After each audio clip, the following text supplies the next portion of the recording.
what's very present to me is that we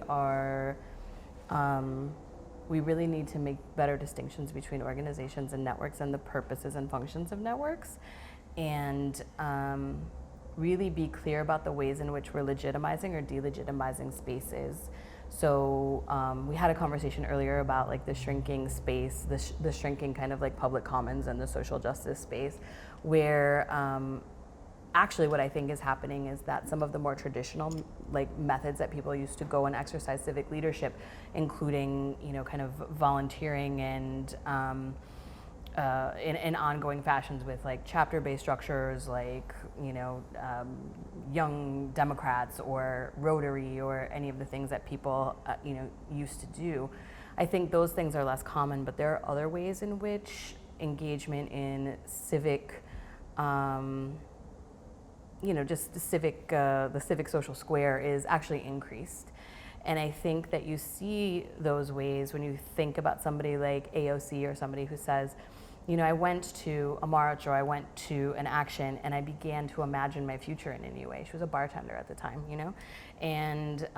after that, she had a series of networks and organizations that supported her journey. But there was a moment where there needed to be that spark. And I think that what we need to be thinking about is the roles of networks and the roles of us as individuals to ignite that spark in ways in which we validate it and don't ignore it just because it doesn't come from places that have institutional or academic credibility. Yeah, and even when you talk about that institutional or academic credibility, we're talking about the culture of those institutions and places and the assumptions that we're making about them and the kind of status quo,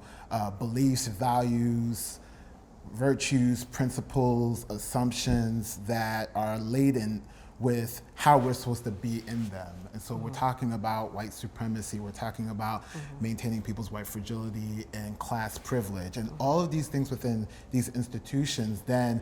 give us the social norms of how we're supposed to be within them and how we're supposed to behave. And so by not seeing the opportunity of what it means for people who are just living their lives on a daily basis, who are still attached to these system structures and institutions, but for them to be able to organize at the bar, to be able to go to the supermarket, or to be able to be at their church and see that people socially have the opportunity every day to organize themselves politically. Like, I think that's the piece about networks from a social movement context that's so important, because, you know, it's like we said yesterday, like,